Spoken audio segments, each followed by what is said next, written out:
The Torah, Rabotai Karim, has no end. And whatever we say tonight or anything we've ever said before, all few thousand shiurim that we've done, is still not even scratching the surface of what the Torah has to offer. So when a person sees that there's so much beauty and wisdom in the Torah, he or she sees, yeah, this is what I'm missing. I need more of this. And BeEzrat HaShem, this will encourage them to start learning every day, because that's the fuel. So for the sake of sanctifying a Kadosh Baruch Hu's name, you got to do something above the norm, because we're in a generation that does not even know the basics of Torah. And as Rav Yeshayahu Pinto recently said, we're not only in a generation where there's a lot of haters of Torah, like the Gemara says, there's chutzpat izgeh, rude people that hate chokhmah, they don't like Talmidei Chachamim, they hate the emet, and so on and so forth. But Rav Pinto, Shichyeh, said this is a generation where for the first time ever, you don't have to worry about the generation being a TINOK SheNishba, because the Rabbi is a TINOK SheNishba, he says. The Rabbi is a TINOK SheNishba, which is unbelievable. Now if I said that, it's not a big deal. I say it every week practically. But although none of those beautiful words that he used, I wish I would have thought of that idea. But when he says he's not, he doesn't say things like that very often. So when he says something like that, after doing, kiruv and helping a lot of people for 25 years already, he comes out and he says we're in a generation where the average rabbi doesn't know the basics of halakha, the basics of midrash, the basics of chumash, the basics of gemara, the basics of anything related to hashkafa, he says. Nothing. They don't know any basics. And yet they're teaching people calling themselves rabbi because maybe they passed the test, maybe they didn't. But every Joe Schmo can call themselves rabbi. He says it's a generation of TINOK SheNishba. How do you know? You look at the students. The average Jew does not even know what HoShana Rabba is. The average Jew does not even know why we have Sukkot. What did we just do for Yom Kippur and Rosh Hashanah? The average Jew doesn't know. Yeah, but you say, yeah, but the Jew, he doesn't go to BeKnesset, that's why. No, even if he goes to BeKnesset. If he goes to BeKnesset, he doesn't know. And the reality is, Rabotai Karim, is that we have a lackings in the foundation, and we're all lacking. So sometimes it looks like the Torah is lacking.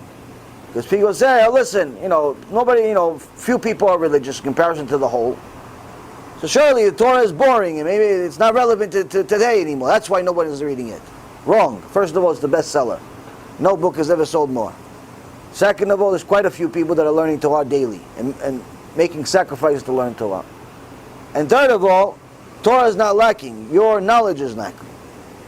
And if your rabbi did not wake you up to love the Torah, you may want to think about getting a new rabbi. Why? Because that's his job. That's his job. Now, one of the sugiyot, the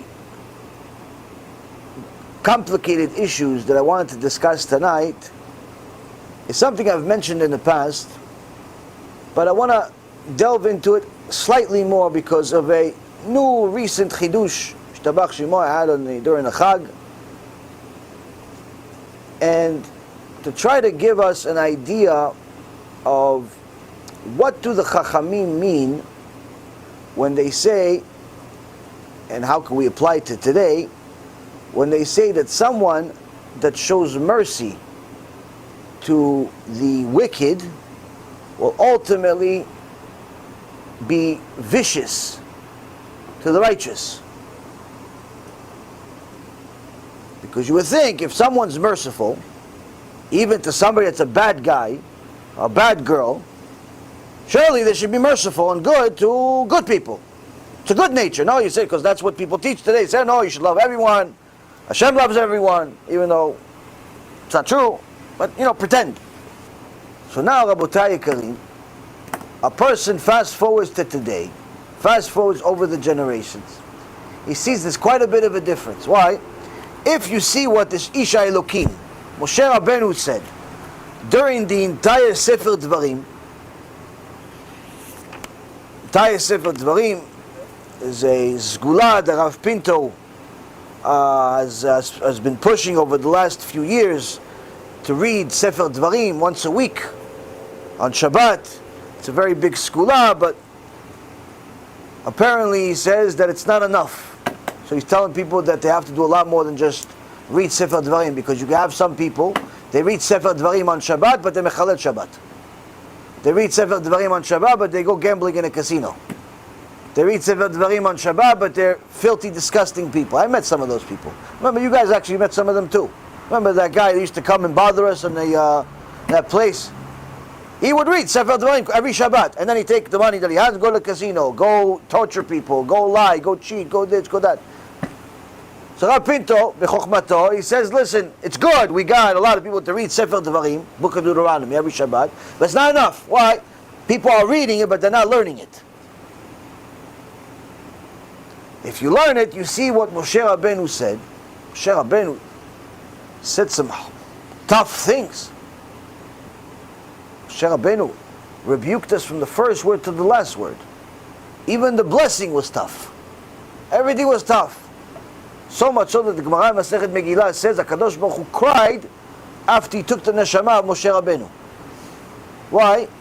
He says, who's going to rebuke my people like Moshe Rabbeinu? Who's going to tell them the truth as it is, like Moshe Rabbeinu? So you see, Sefer Dvarim, what Moshe Rabbeinu told Am Yisrael for all these years. And then you see what the Chachamim have done over the years. You go to the Gemara, Masechet Megillah, Masechet Sotah, Masechet this, all of them. See what the Gemara, what the Chachamim talk to Am Yisrael. See Rabbi Eliezer ben Hokinos. Rabbi Eliezer ben Hokinos, also called Rabbi Eliezer HaGadol. There was a drought one year. This is in Tanit. I think you guys are doing Tanit now. There's a drought. And it's okay, we have to institute a fast.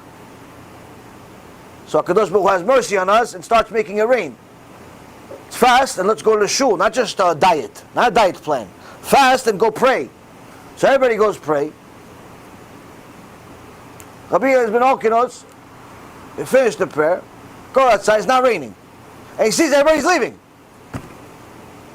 And they're all leaving. You know, they prayed, they finished. Chalas, finished, go home now. So as they're leaving, he says, okay, listen guys, just make sure each one of you makes the right measurement for your graves. Make sure it's the right measurement. Don't take too much space, not too little space. What? What? What? What are you talking about graves? What are you talking about? We just prayed. We just prayed. Yeah, we prayed. We prayed, but it's not raining. So just make your graves the right measurement. Everybody, the Gedol, the biggest rabbi in the world, tells you, go measure a grave. He's telling you, you're going to die. He's not like kidding. He's not like a sarcastic. He's telling you, you're going to die. Okay, bye, bye. Nice to meet you. Don't start hysterical crying. The biggest rabbi in the world told them they're going to die. What do they all do? Start crying, they go back into the shul. Start crying in shul, all of a sudden it starts raining. That's what Kadosh Baruch Hu wants. Kadosh Baruch Hu wants your heart.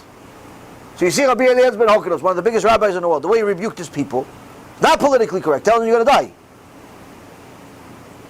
die. Somebody comes today, he says to people, listen, by the way, if you all do TeShuva, you're all going to die from coronavirus next week. They're going to lynch the guy.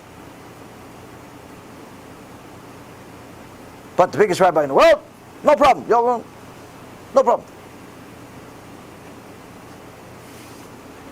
You see what some of the biggest rabbis in the world said in their books, Rav Wasserman, the Ramban, all these different things. You see, pach, one after another. Even in halachic books, responses. You see, when they're talking about judgment, they're talking about deen, they're talking about all these different things. Musar. It's not just for Musar, it's halakha also. The tool writes, if you haven't seen your friend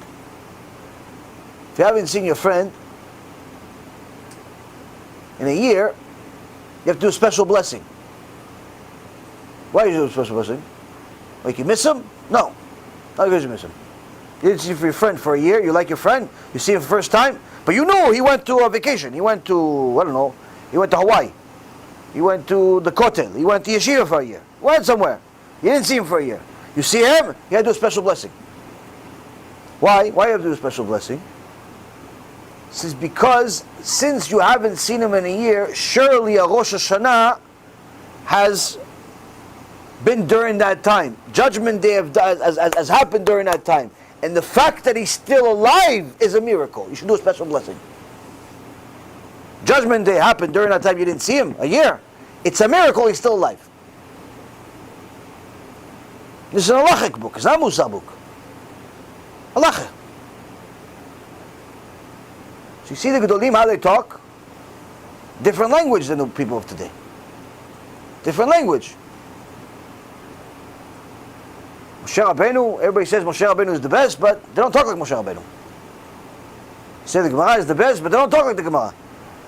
I have some people that I know that learn Gemara. One guy told me he's 5 Masechtot from finishing the Shas.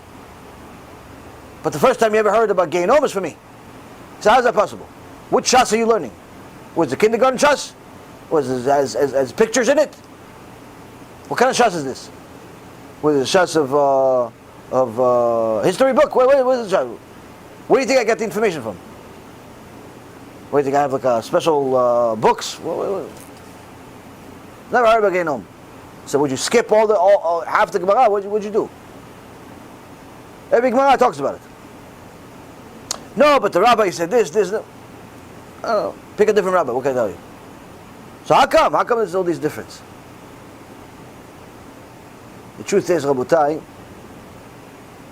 is our ego is so big in this generation.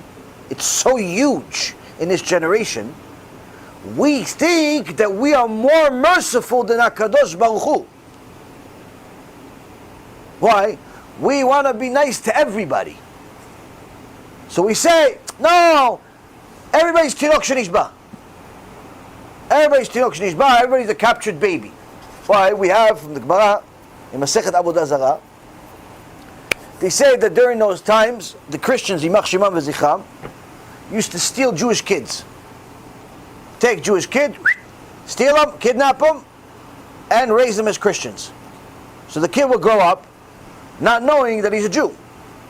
So the Chachamim ask, is he judged like a Jew? I mean, he doesn't know he has to keep Shabbat. He doesn't know he has to keep kosher.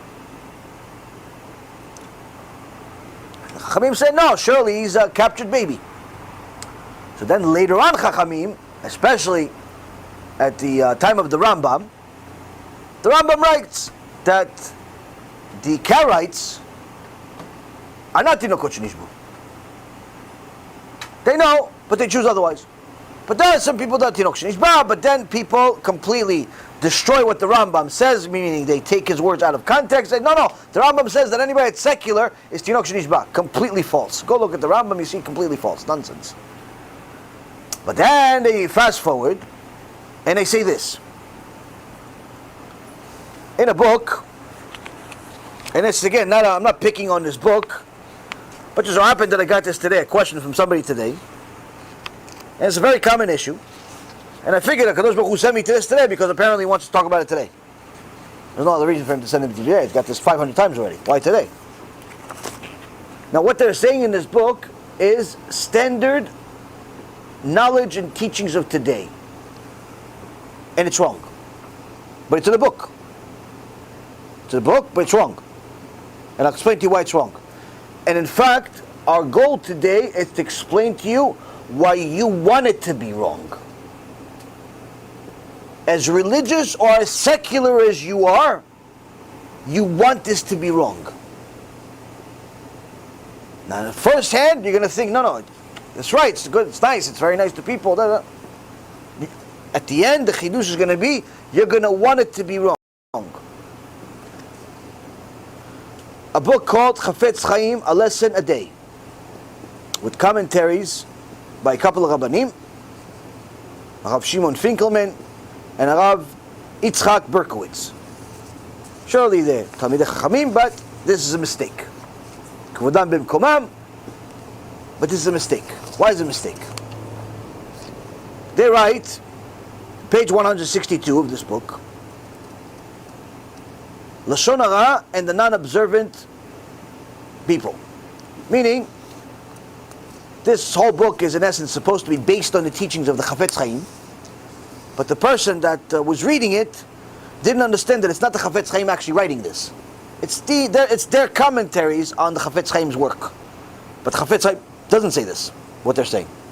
In fact, he says the opposite. And this is what they say. Based on the rules we have just studied, the rules of Lashon Hara vis-a-vis the totally non-religious Jew become clear. 1. The average non-observant Jew today has been deprived of a meaningful Jewish education. Whether or not he has been exposed to Orthodox Jewish life, society has prevented him from taking Torah seriously. Rambam compares such a person to a TINOK SheNishba, a kidnapped Jewish child, whose kidnappers reared him with non-Torah ideals and whose transgressions are committed out of ignorance. Such a person may be in a category of both Amecha, meaning your people, and Amito, your fellow, or his fellow. It is our obligation to educate him with love, care, and sensitivity, and it is strictly forbidden to speak Lashon Hara about him. So here they paskin, and they say that this is in essence in the name of the Rambam and Chafetz Chaim, that it is forbidden to speak Lashon Hara about a Mechalel Shabbat, secular person, because everyone's considered a TINOK SheNishba. If you don't go to Yeshiva, Mil, you don't go to Lakewood, Monsey, Yerushalayim, Yeshiva, your father is a half a rabbi or a full rabbi. No, you're TINOK SheNishba practically. Yeah, you were raised by secular people, you're TINOK SheNishba. And I say that the Rambam said this in essence, and Chafetz Chaim said this. Neither one said this, by the way. In fact, we read the Chafetz Chaim just the other day. Chafetz Chaim says everything that he's talking about in regards to Lashon Hara is only about someone that's considered Amitecha, and he gives a definition. What does Amitecha means? Your nation in mitzvot, meaning he is just like you by keeping mitzvot like you. You keep Shabbat, he keeps Shabbat. Okay, if he keeps Shabbat, you keep Shabbat, not allowed to say Lashon Hara about it. But if he doesn't keep Shabbat, he's not part of your people. Allowed to do whatever you want with him. Not allowed to talk to you're allowed to talk Lashon Hara about him. Chafetz Chaim says you're allowed to talk Lashon Hara about it, but they say no. They say no. Second thing they say on this page, a non-observant Jew who did receive a meaningful Jewish education has been taught Torah values and knows what he is doing is wrong, but claims that observance is too difficult, is a rebel due to temptation. He is considered part of Amecha, your people, which means that Lashon Hara may be spoken of him only if it is for a constructive purpose. Someone that knows about Torah, but is Mechalel Shabbat anyway. They're saying, no, it's too difficult for him, so he's still part of your nation. So you're only allowed to say Lashon Hara about him if it's for a constructive purpose. Wrong. Rabbi Yonah says to speak Lashon Hara about somebody, this is a mitzvah from the Torah. Why? He is considered a soneh HaShem. He's considered like he hates HaShem. Especially since he knows. Consider like he hates HaShem. So it's wrong. Now, the average person says, why are you so extreme? Why don't you just give them a free ride? What do you care? What do you care so much? Why don't you just make everybody secular? It's TINOK SheNishba. What do you care so much that everybody's TINOK SheNishba? What's the matter? How about this? After you understand this, you're going to want everybody not to be a TINOK SheNishba. First off, what is a TINOK SheNishba? TINOK SheNishba, we just explained, is a captured baby. Now, the TINOK SheNishba that people talk about today, your average local heretic, thinks that a TINOK SheNishba is a free ticket to heaven. This is wrong. A TINOK SheNishba is an halachic term of how you treat a person in this world, not in the next world. Meaning, if somebody is a Mechalel Shabbat on purpose, and he knows the Shabbat exists, but he may violate Shabbat on purpose, he is considered an idol worshipper. According to the Rambam, Ilchot Shabbat, chapter 15, halacha number 30, last halacha. He's considered an idol worshipper. And if he touches your wine, you're not allowed to drink it. Why? It's considered as if an idol worshiper touched your wine, you have to throw it in the garbage. You can't sell it, you can't do nothing with it, you got to throw it in the garbage. Because an idol worshiper, as you see from Gemara Masechet Avodah Zarah, it says idol worshippers used to serve their idols, even to this day, with wine. So you don't know if he just picked it up to give you a drink, or in the same process he did a blessing for Yoshke or something. You don't know, so you're not allowed to drink this wine, you have to throw it in the garbage. If a Mechalel Shabbat Jew touches your wine, I'm not saying drinks your wine, just touches your wine, picks up the bottle like this, touches, you have to throw it in the garbage. But that's only if it's a yain lo mevushal, uncooked wine. If it's cooked wine like the Geffen, grape juice, that's nothing. You can do that, you can drink it, you can do whatever you want with it. Doesn't mean it's not real wine. But it's good quality wine that's uncooked, he touches it, not allowed. You have a wedding, you need 2 witnesses. If he's one of the witnesses, your wedding is not valid. Shchita, slaughtering. You want to slaughter a cow. He's an expert slaughterer, but he's a Mechalel Shabbat.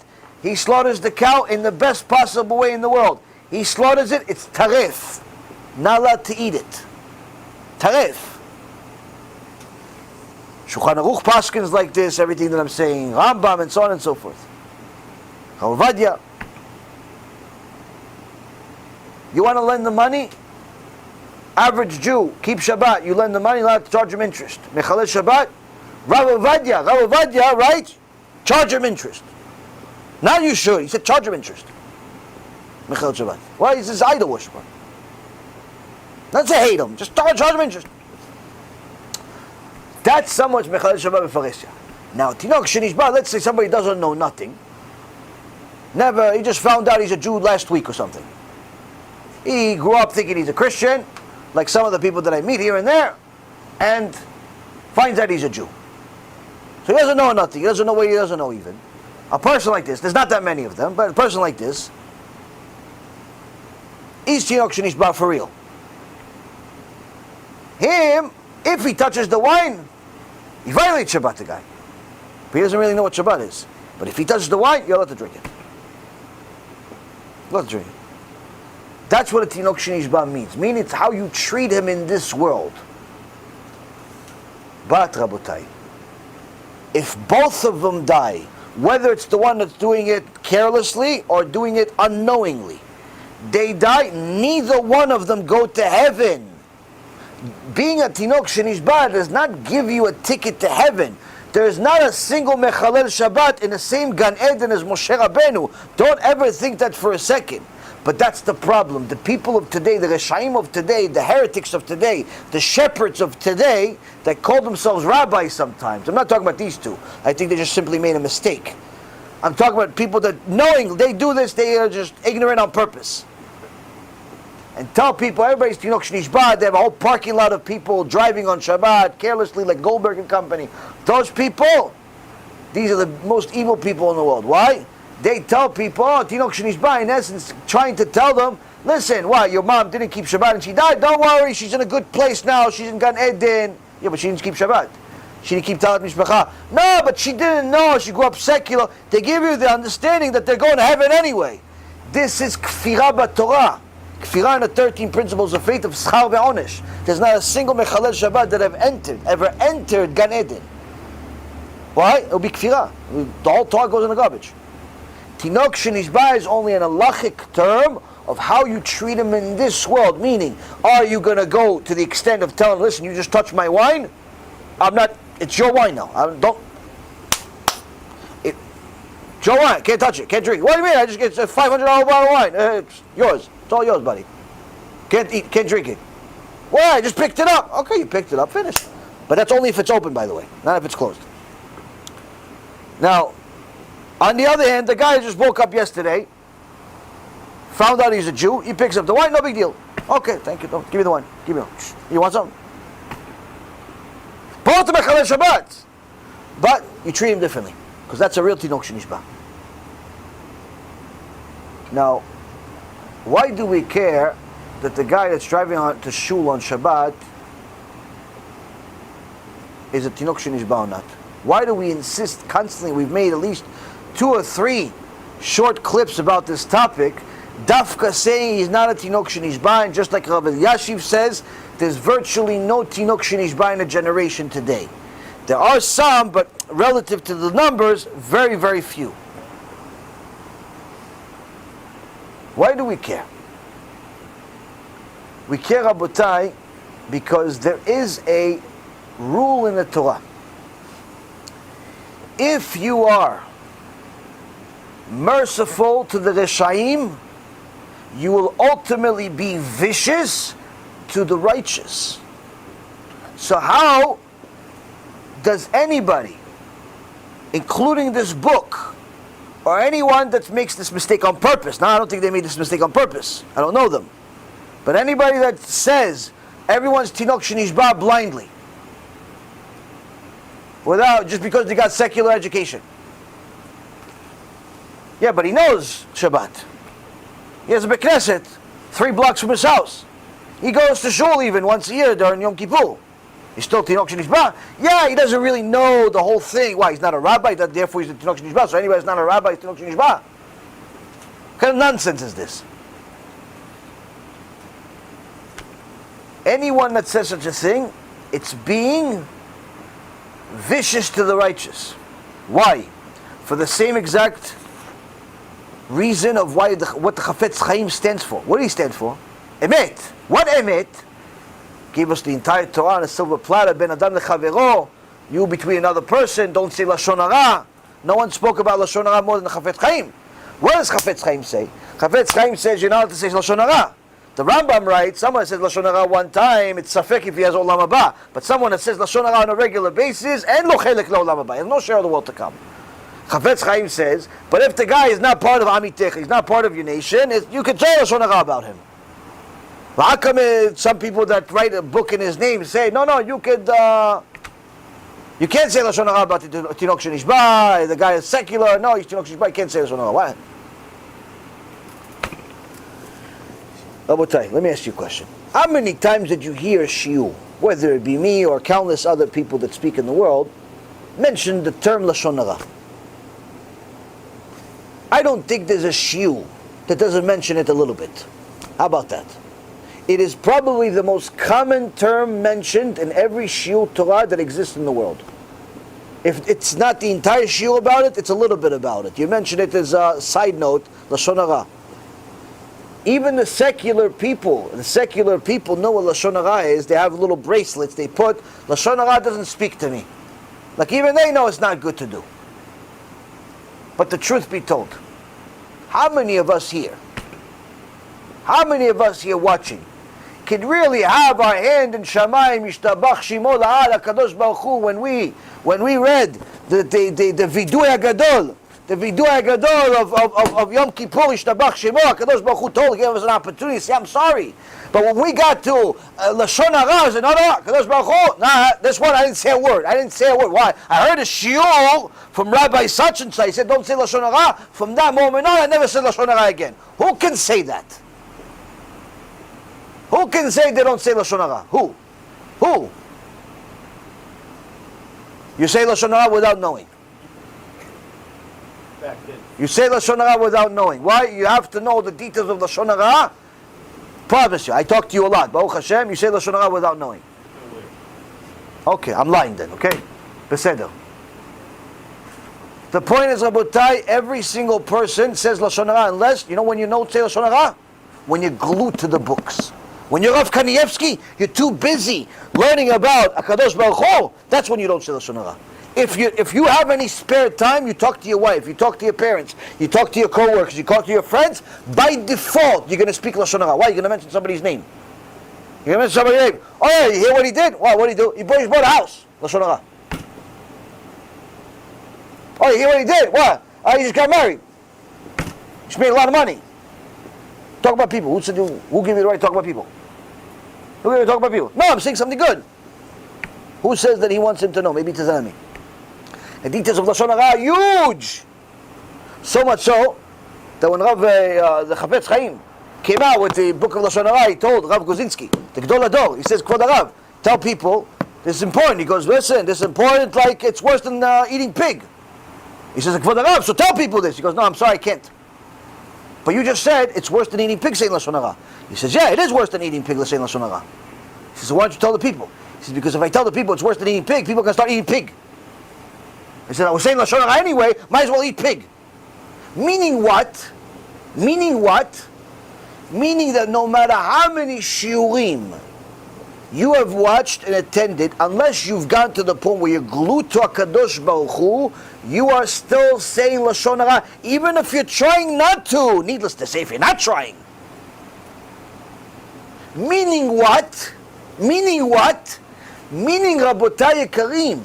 Now, since all of the people that watch Shiur Torah on BeEzrat HaShem and on Torah anytime and on divine information and on Hidabrut and on everything else, they're trying to do TeShuva, they're trying to get to HaKadosh Baruch Hu, is side of mercy, is side of love and everything else, trying to do the will of HaShem. Trying, you watch Shiur Torah, you do mitzvot, keep Shabbat, keep everything else, but still we fail here and there saying Lashon Hara. That's why on Yom Kippur, we say, I'm sorry HaKadosh Baruch Hu for saying Lashon Hara. That's what we say in the Vidui, 7 times. We say it. Why is it in it? Because all of us fail here and there, knowingly, unknowingly. We fail. And we say, I'm sorry. Shtabach Shemo. He says, okay, no problem. He says, I'm sorry, no problem. I love you. I love you. But what does it mean, though? It means, Rabotai Karim, we're all guilty. We're all guilty of Lashon Hara. But the Chafetz Chaim gave us the Emet. And the Emet will set you free. What's the Emet? He said the emet is that if you're saying Lashon Hara about a secular person, it's a mechalel Shabbat, it's not Lashon Hara bichlal. It's not Lashon Hara, he's an idol worshiper, it's not Lashon Hara. It's not recommended to say Lashon Hara about him because it's a bad trait, it's not a good thing to do, morally, but it's not a sin. Why? He's an idol worshiper. What did the Chafetz Chaim do for us over there? What did the Rambam do for us over there? What did Rabbi Yonah in Sha'arei TeShuva do for us over there by telling us the full details of the emet about our brother, the secular person? He set us free. Why? Most of the Lashon Hara is about who? The majority of people. What's the majority of people? Secular people. Majority of people are secular people. You say Lashon Hara about him, you show up to Yom Kippur, you're a criminal.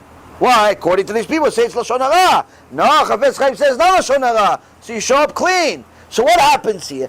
By telling us that you're not allowed to say Lashon Hara about a secular person, what did they do here? They were merciful to the secular person. Say, no, he's part of your nation. And by being merciful to the secular, they ended up becoming vicious for all of us Shomrei Torah v'mitzvot. Why? Because now, according to their psak, we're all Ba'alei Lashon Hara. Because who do we talk Lashon Hara about? The secular people. We don't talk about tzaddikim Lashon Hara. Talk about regular people, right? Or at least we try, no? So that's the thing. You try to make the secular people not look so bad by saying, oh, no, they're TINOK SheNishba, don't say Lashon Hara about them, it's not nice, it's no good, they're good people, this, that. Okay, fine, I'm not saying they're bad people, but the secular though, the mechalel Shabbat. No, they don't understand it. Okay, so you want to be nice to them. But Torah says don't. The Torah says, yeah, you try to do kiruv, that's what we do for a living, that's what we do every day, night and day, everything else. But by saying a different emet, meaning sheker, and saying I'm not allowed to say Lashon Hara, I'm not allowed to say Lashon Hara about them, it's a sin to say Lashon Hara about them, what did you just do? You made all of us criminals. Why? Because anyway, people are going to fail for Lashon Hara here and there. Hopefully it's just here and there. And according to the real psak halacha of the Chafetz Chaim, it's not Lashon Hara, so it's not a sin.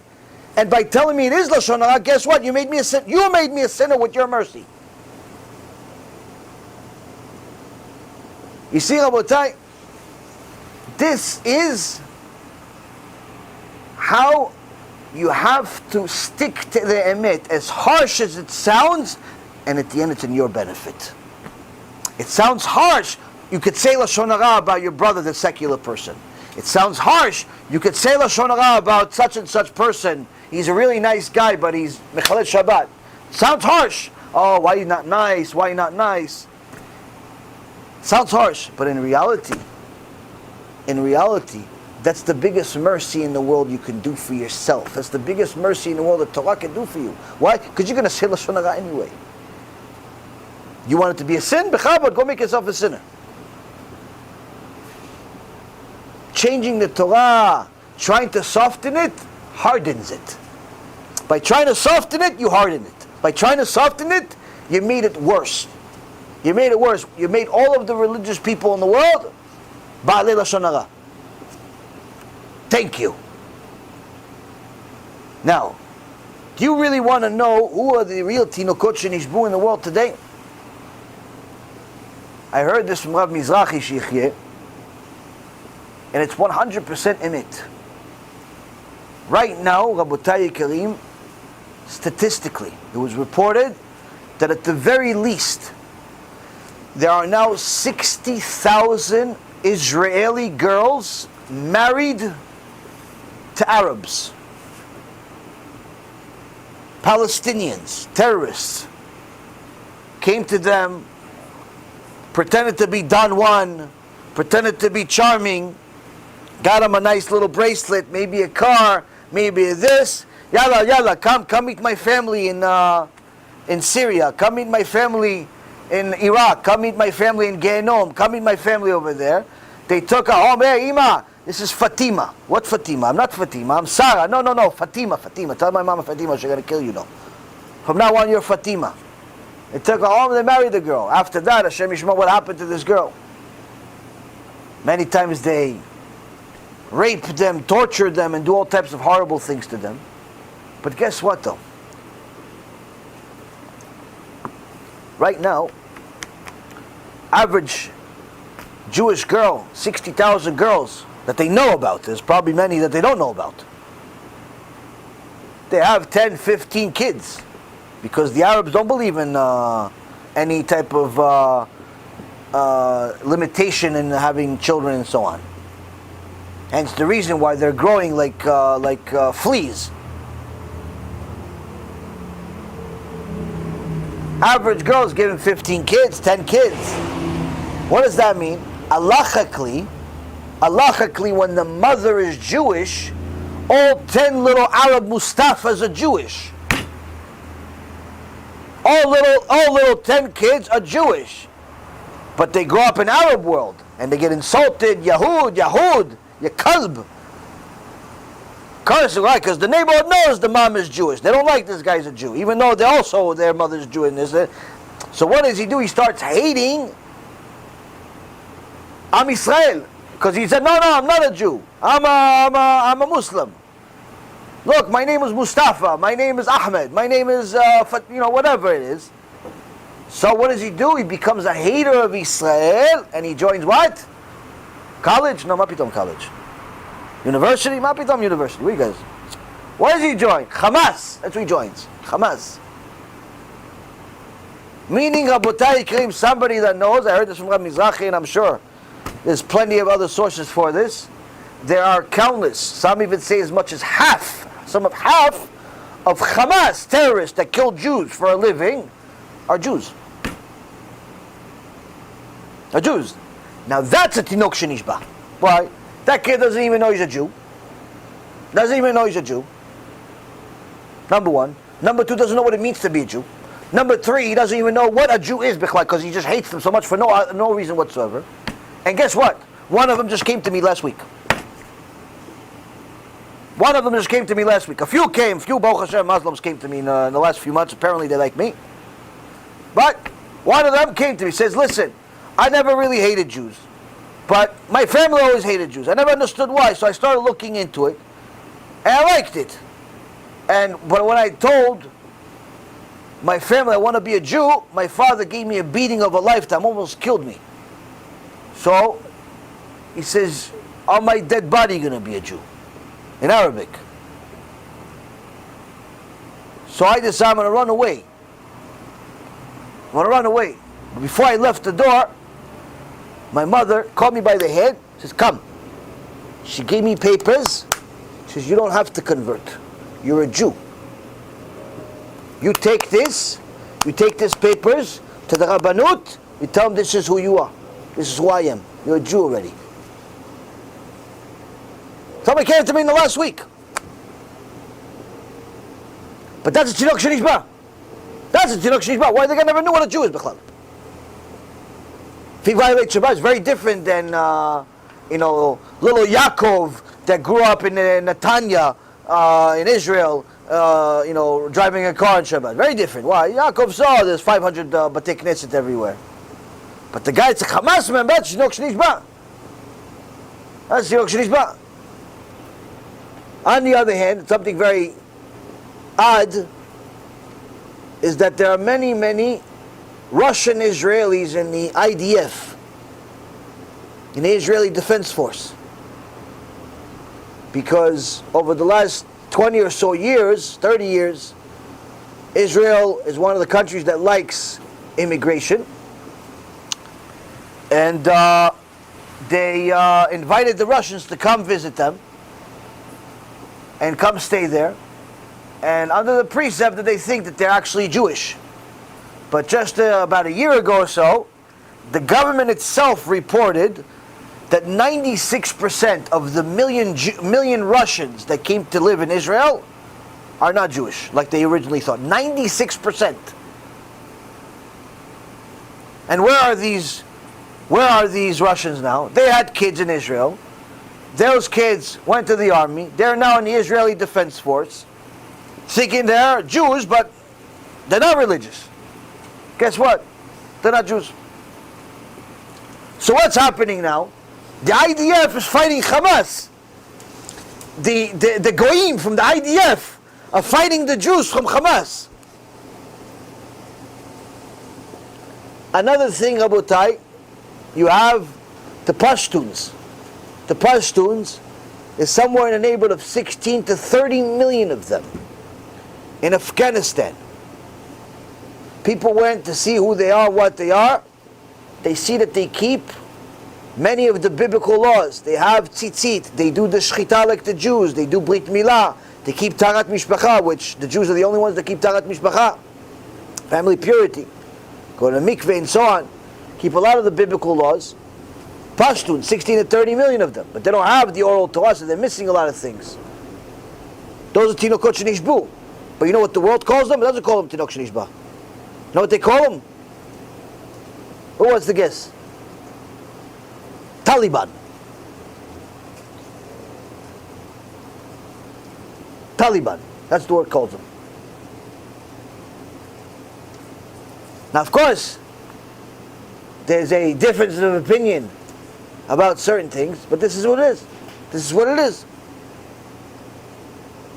There are countless Jews in Africa, Biafra, Nigeria, and so on.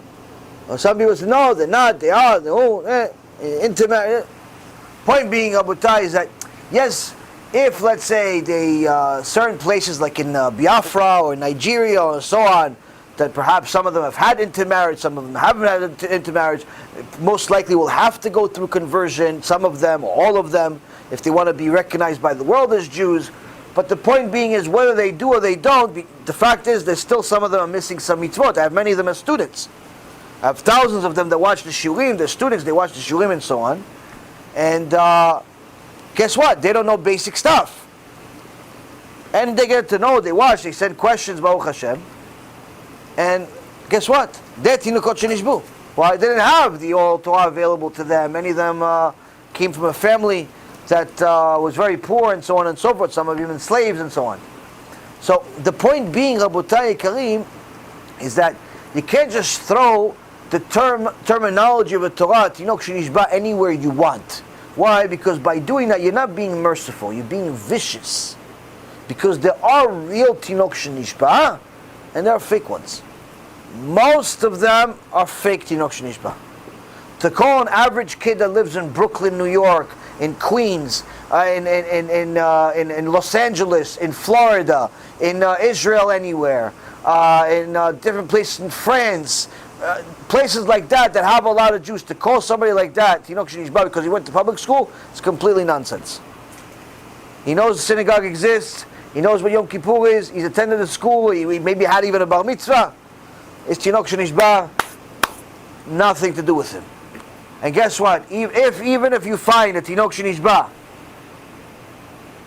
captured baby, you find him, you gonna leave him captured? Get him out of the cage. Tell me, Habibi, you are a Jew.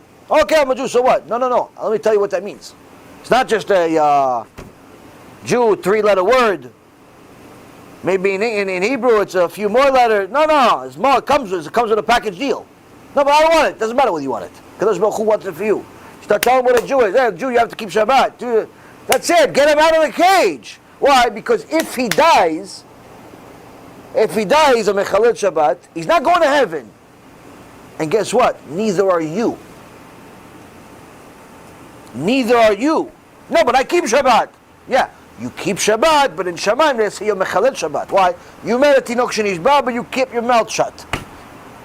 You didn't give him a CD. You didn't give him a flyer. You didn't give him a link. You didn't give him a word of Torah. You didn't tell him nothing. You kept your mouth shut. Guess what? You are the reason why he stayed in a cage. Imagine HaKadosh Baruch Hu has his kid. He's looking for him for 3,300 years. You found him in some cage in a corner somewhere.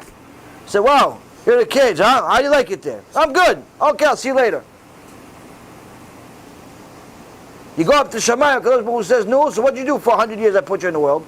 No, I did this, I built a business, I got a boat, got 3 houses, 6 kids, kept Shabbat, learned a few pages of Gemara, I did good, okay? No. He goes, no, you're Rasha, Hashem says to you. What do you mean Rasha? I didn't kill nobody. He goes, yes you did. You killed the Gedol Ador. What? What Gedol Ador? What are you talking about? What Gedol Ador? You killed the biggest rabbi in the world. What rabbi in the world? What are you talking about? Hashem, I never met the biggest rabbi in the world. I saw him on YouTube. No, you killed him. Who? You saw that kid in the cage? That was my son. That was my son. He didn't know what a Jew means. You saw him, you left him in a cage. That kid, if you would have told him about Shabbat, he would have immediately become a Jew. Within a few years, he would have become one of the biggest rabbis in the world. But because of you left him in a cage. You said, oh, you like it over there? Okay, I'll leave you over there. Because of you murdered him. And what do you think? You're going to go to Gan Eden and my son's going to go to Gehinnom? No chance. No chance. That's what happens, Rabotai. When people try to play with the Torah, even the basics become blurry. B'Shem Hashem Na'aseh v'Natzliach, we're very excited to offer you the new BeEzrat HaShem app 3.0. It's a newer, faster app full of Torah, lots of Kedusha by the Shiurim that we do, myself, Rabbi Efraim, Rav Chaim, where you'll have also newer features where you're able to use the app while you're using other applications on your phone. You'll be able to share the lectures directly from the app. You'll be able to donate online and support our Cube and our Torah work that we're doing. And the most exciting feature is that you'll be able to actually ask questions directly on the app and get answers from the rabbis directly from the app. This is something unprecedented, and Baruch Hashem will be able to offer it. Thank you again for all of your support. Check it out. Make sure you have the kosher Torah that will re-energize your neshama each and every single day. Call to B'chavatzlacha.